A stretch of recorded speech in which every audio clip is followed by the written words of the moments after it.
میں سب کو جانتا ہوں، سب آپ پر جان نچھاور کرنے کے لیے تیار ہیں۔ جیسے آپ ہیں اپنے اصولوں کے معاملے میں پکے، ایسے ہی آپ کے تمام سپاہی بھی آپ کے اصولوں پر چلنے کے عادی ہیں۔ میں یہ بات دعوے سے کہہ سکتا ہوں کہ ہماری سلطنت کا کوئی بھی سپاہی ایسا کام نہیں کر سکتا۔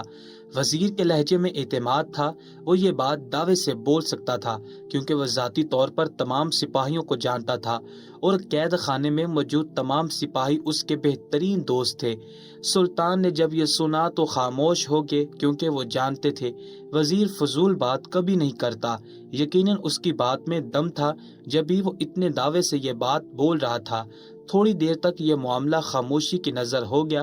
کچھ دیر بعد سلطان نے حکم دیا کہ آپ فوراً قید خانے میں موجود سپاہیوں کے سربراہ کو بلائیں تاکہ ہم اس سے کچھ سوالات کر سکیں۔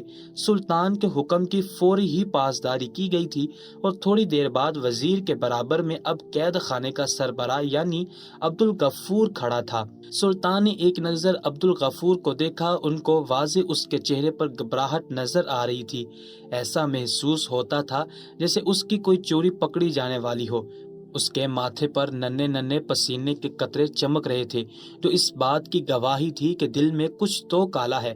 سلطان محترم نے اپنے سپاہی کو مخاطب کیا اور بلند آواز میں کہنے لگے، ہمیں تمہارے بارے میں کچھ معلوم ہوا ہے۔ ہم امید کرتے ہیں تم ہم سے کچھ نہیں چھپاؤ گے بلکہ ساری حقیقت ہمارے سامنے کھول کر رکھ دو گے۔ عبدالغفور الجھن بھری نگاہوں سے سلطان کو دیکھنے لگا لیکن کچھ بھی بول نہیں پایا تھا۔ وزیر بھی سلطان کو باغور دیکھ رہا تھا۔ سلطان نے ایک نظر اپنے سپاہی کو دیکھا اور کہنے لگے، 2 ماہ پہلے ہم نے ایک بوڑھے قیدی کو سزا کے طور پر قید خانے میں بند کیا تھا اور اس پر یہ چارج لگایا تھا کہ وہ کھانے اور پینے سے محروم رہے گا، لیکن 2 مہینے بعد جب ہم قید خانے میں آئے تو ہم نے خود اپنی آنکھوں سے دیکھا کہ وہ بوڑھا ابھی تک حشاش بشاش زندگی گزار رہا ہے۔ اس کی صحت پر کوئی اثر نہیں پڑا۔ یقیناً اس بات کے پیچھے کوئی تو راز ہے جو ہم سے چھپا ہوا ہے۔ آخر وہ انسان کون ہے جو اس بوڑھے کی مدد کر رہا ہے؟ آپ جانتے ہیں ہم اس معاملے میں کافی سخت ہیں۔ جو ہم نے سزا مختص کر دی ہے وہ سزا اس انسان کو مل کر رہے گی، تو پھر یہ سب کیوں ہو رہا ہے؟ سپاہی نے جب یہ سنا تو کہنے لگا، سلطان معظم جان کی امان پاؤں تو عرض کرنا چاہتا ہوں۔ سلطان نے سر کو ہلکی جنبش دی اور اس کی جان کی امان دے دی۔ وہ آدمی کہنے لگا، سلطان معظم ہماری فوج میں ایسا کوئی بھی نہیں ہے جو آپ کے ساتھ غداری کرے۔ یقین جانیے اس بوڑھے کو ہم لوگ بالکل الگ رکھتے ہیں، اس کے لیے سارے نظام الگ سے بنائے گئے ہیں، بس آج کے دن اس کو تھوڑی دیر کے لیے انسانوں میں بٹھایا جاتا ہے ورنہ تو اس کو ایک الگ جیل میں رکھا گیا ہے۔ سلطان یہ سن کر خاموش ہو گئے تھے۔ انہیں اپنے سپاہی کی آنکھوں میں سچائی نظر آ رہی تھی کیونکہ جب سلطان نے اس سے بات کرنا شروع کی تھی تو اس کی آنکھوں میں واضح الجھن تھی جو اس بات کی گواہی تھی کہ وہ بے قصور ہے۔ تھوڑی دیر بعد سلطان کچھ سوچ کر بولے، کیا اس بوڑھے شخص سے کوئی ملاقات کے لیے آتا ہے یا پھر اس کے گھر والوں نے اس سے قطع تعلق ہی کر لیا ہے؟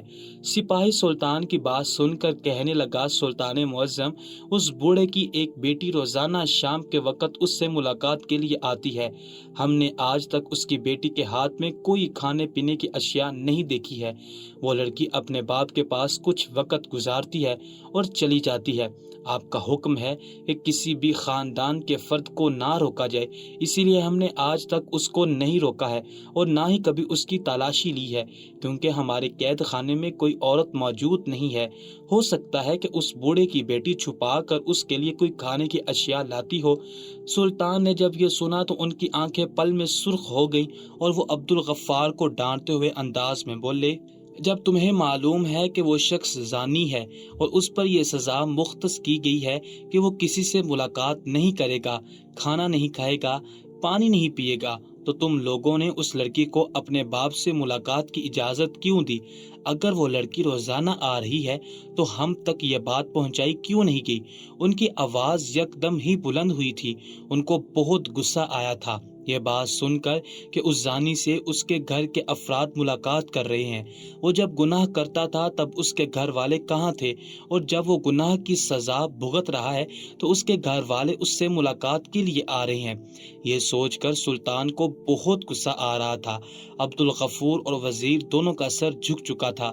انہوں نے گرجتے ہوئے کہا کہ یہاں سے چلے جاؤ، ہمیں بہت غصہ آ رہا ہے۔ تمہاری اس لاپرواہی پر تم ایک فوج کے سربراہ ہو کر ایسی لاپرواہی کیسے کر سکتے ہو؟ ان کی بات سن کر عبدالغفور مزید شرمندہ ہو گیا تھا۔ وہ سلطان سے معافی طلب لہجے میں کہنے لگا، سلطان معظم، میں معافی چاہتا ہوں، اب سے اس بات کا خیال رکھوں گا کہ کسی بھی زانی شخص کے اس کے گھر والے ملاقات نہ کریں، لیکن سلطان نے اس کو اپنے مخصوص کمرے سے بھیج دیا تھا۔ وزیر سلطان کو اتنے غصے میں دیکھ کر ان کو سمجھانے والے انداز میں کہنے لگا، سلطان معظم، اب غصے کا کیا فائدہ، اب ہمیں ہوش سے کام لینا پڑے گا۔ عبدالغفور کا کہنا ہے کہ انہوں نے آج تک اس لڑکی کے ہاتھ میں کھانے کی کوئی اشیاء نہیں دیکھی، تو پھر وہ کھانا اس تک پہنچ کیسے رہا ہے؟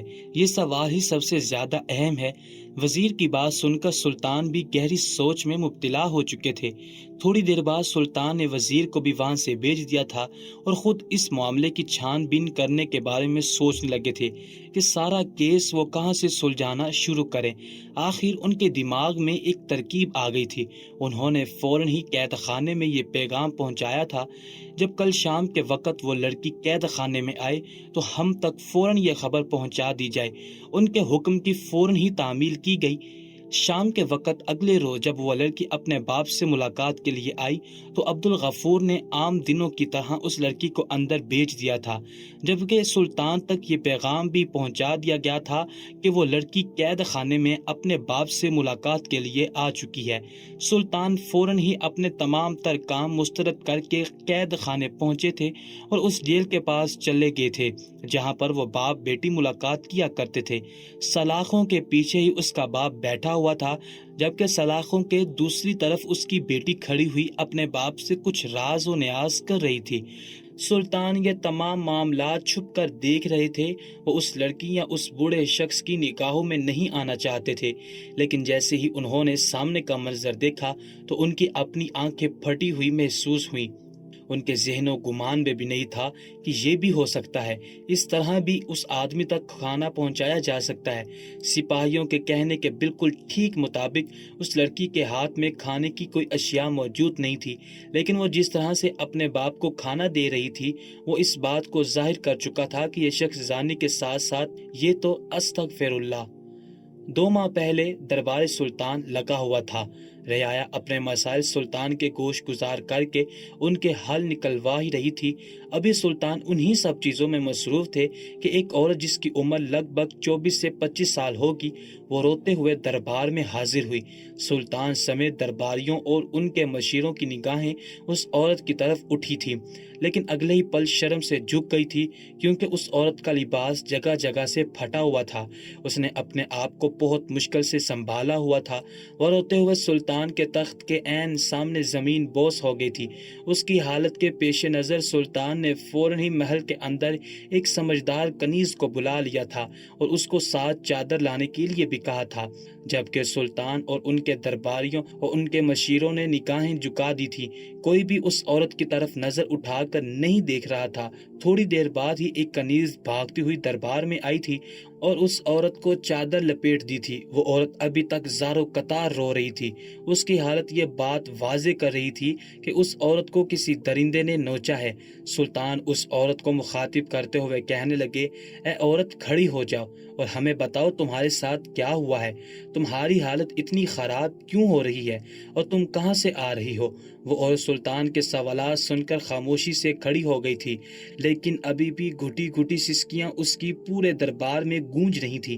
سلطان نے جب ایک بار پھر اپنی بات پر زور دیا تو وہ لڑکی زارو قطار روتے ہوئے کہنے لگی، سلطان معظم، میرے ساتھ ظلم ہو گیا ہے، میں کہیں کی نہیں رہی، مجھے برباد کر دیا گیا، میری عزت کو تار تار کر دیا گیا۔ وہ عورت مزید کہنے لگی، میں ایک شادی شدہ عورت ہوں، میرے 2 معصوم بچے ہیں، ان کا بھی خیال نہیں کیا گیا، میری تمام منتوں کو مسترد کر دیا گیا۔ میں آپ سے گزارش کرتی ہوں کہ میرے مجرم کو سزا دی جائے، اس کو پھانسی کے پھندے پر چڑھا کر عبرت کا نشان بنایا جائے۔ میرے شوہر نے مجھے اپنے گھر سے نکال دیا۔ اس کا کہنا ہے کہ میں ایک بدکار عورت ہوں، میں مردوں کے ساتھ بدفعلی انجام دیتی ہوں، لیکن خدا کی قسم سلطان معظم میں ایسی نہیں ہوں۔ میں نے کوئی غلط کام نہیں کیا، میرے ساتھ یہ سب زبردستی کیا گیا ہے۔ میرے پاس سوائے ایک راستے کے اب کوئی راستہ نہیں بچا۔ سلطان نے سوالیہ نگاہوں سے اس عورت کی طرف دیکھا تو وہ کہنے لگی، میں نے سوچ لیا ہے کہ میں اب موت کو اپنے گلے لگا لوں گی، کیونکہ میں اب اس ظالم دنیا کے ساتھ نہیں جی سکتی، کیونکہ میں جانتی ہوں میں جہاں جاؤں گی لوگ میرے کردار پر باتیں بنائیں گے اور مجھ پر تھو تھو کریں گے، اور مجھ میں اتنی ہمت اور ساخت باقی نہیں ہے کہ میں ان کی اتنی بدتمیزانہ باتیں برداشت کر سکوں۔ سلطان نے جب یہ سنا تو اس عورت کو حوصلہ دیتے ہوئے کہنے لگے، نہیں خاتون، آپ اتنا پریشان ہونے کی کوئی ضرورت نہیں ہے، آپ ایک محفوظ مقام تک پہنچ چکی ہو۔ ہم جانتے ہیں کہ آپ کے شوہر کی غیرت گوارا نہیں کر رہی ہوگی کہ اس کی بیوی کے ساتھ کسی نے غلط کاری انجام دی ہے اور وہ آپ کو اپنے گھر میں رکھے۔ بہت ہی باظرف مرد وہ ہوتے ہیں جو اپنی بیوی کا اس حال میں بھی ساتھ دیتے ہیں، لیکن آپ کو پریشان ہونے کی ضرورت نہیں ہے۔ ہم آپ کے شوہر کو اس بات کا احساس بھی دلوائیں گے کہ آپ اس کے لیے کیا حیثیت رکھتی ہو، اور تمہارے مجرم کو پکڑ کر تمہاری آنکھوں کے سامنے لازماً پھانسی کے پھندے پر چڑھائیں گے۔ تم بس بے فکر رہو۔ وہ عورت یہ بات سن کر مزید تیزی سے روتے ہوئے کہنے لگی، سلطان معظم، میں کیسے حوصلہ کروں؟ میرے پاس تو اب کوئی پناہ گاہ بھی موجود نہیں ہے۔ میرے والدین تک جب یہ بات پہنچی تو انہوں نے بھی مجھے اپنے گھر میں رکنے سے منع کر دیا۔ میری حالت کو دیکھ کر تمام محلے والے میرے کردار پر باتیں بنا رہے ہیں۔ ایک دو تو مجھ پر پتھر بھی برسانا چاہتے تھے۔ میں اپنی جان بچا کر بہت مشکل سے دربار تک آئی ہوں۔ خدا کے لیے میرے ساتھ انصاف کیا جائے اور مجھ پر رحم کیا جائے۔ سلطان نے جب یہ سنا تو اس عورت کو یقین دلاتے ہوئے کہنے لگے کہ تم اب ایک محفوظ مقام پر ہو، اس کا مطلب صاف ہے کہ تم یہاں پر رہ سکتی ہو، اور رہی بات تمہارے شوہر اور محلے والوں کی تو ہم ان سب کو سمجھا دیں گے اور تمہارے مجرم کو ہر حال میں سزا کے طور پر پھانسی کے پھندے پر چڑھائیں گے۔ بس تم اب بے فکر ہو جاؤ اور محل میں چلی جاؤ، ہماری زوجہ تمہارا بہت خیال رکھیں گی۔ وہ عورت یہ سن کر ایک کنیز کے ہمراہ محل میں جا چکی تھی، جبکہ سلطان حیران تھے کہ وہ شخص کون ہے جو یہ کام کر چکا ہے، ایک عورت کے ساتھ، وہ بھی شادی شدہ عورت کے ساتھ۔ سلطان یہ سوچ کر ہی غصے سے لال سرخ ہو چکے تھے۔ انہوں نے فوراً ہی اپنے چھاپا مار اور جاسوسوں کو حکم دیا تھا کہ اس شخص کو پکڑ کر محل میں حاضر کیا جائے۔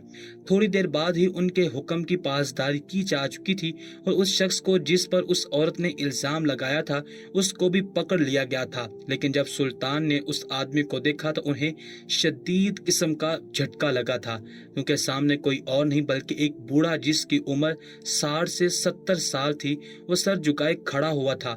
یہ منظر دیکھ کر سلطان حیران رہ گئے تھے کہ ایسا کیسے ہو سکتا ہے کہ ایک بوڑھا شخص ایک معصوم لڑکی کے ساتھ اتنی بڑی بدکاری کر دے۔ انہوں نے اس آدمی کو مخاطب کیا اور جب اس سے یہ سوال کیا گیا کہ تم ہی اس عورت کے مجرم ہو تو وہ بوڑھا آدمی بنا کچھ بولے خاموشی سے سر اس بات میں ہلانے لگا تھا۔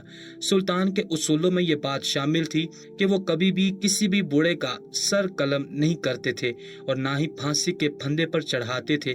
اگر کسی بوڑھے کو سزا دی جاتی تو اس کو کال کوٹری میں بند کر دیا جاتا تھا، لیکن وہ لڑکی بضد تھی کہ اس بوڑھے کو پھانسی دی جائے کیونکہ اس کو زندہ رہنے کا اب کوئی حق نہیں ہے۔ تب کہیں جا کر سلطان نے یہ اعلان کیا تھا کہ اس کو نہ کھانے کا ایک دانہ دیا جائے گا اور نہ پینے کے لیے پانی کی ایک بوند دی جائے گی۔ لیکن جب 2 ماہ بعد سلطان گشت کے لیے گئے تھے تو وہ آدمی بالکل صحت یاب حشاش بشاش سا اپنی جگہ پر بیٹھا ہوا تھا۔ یہ منظر دیکھ سلطان کا خون کھول اٹھا تھا کہ یہ شخص ابھی تک زندہ کیسے ہے۔ سلطان نے بہت مشکل سے اس عورت کے شوہر کو یہ بات سمجھائی تھی کہ اس سب میں تمہاری بیوی کا کوئی قصور نہیں ہے، بلکہ وہ تو اس وقت ہمدردیوں کی حقدار ہے، اور تم ایسے وقت میں اپنی بیوی کا ہاتھ چھوڑ رہے ہو جبکہ تمہارے 2 بچے بھی ہیں۔ تب کہیں جا کر اس آدمی کو سلطان کی بات سمجھ آئی تھی اور وہ اپنی بیوی سے معافی مانگ کر اس کو اپنے ساتھ اپنے گھر لے گیا تھا۔ لیکن سلطان اس بوڑھے کو بالکل بھی معاف کرنے کا ارادہ نہیں رکھتے تھے، اسی لیے انہوں نے تمام چھان بین کے بعد یہ بات پتہ لگائی تھی کہ اس بوڑھے کی بیٹی روز شام کو اس سے ملاقات کے لیے آتی ہے۔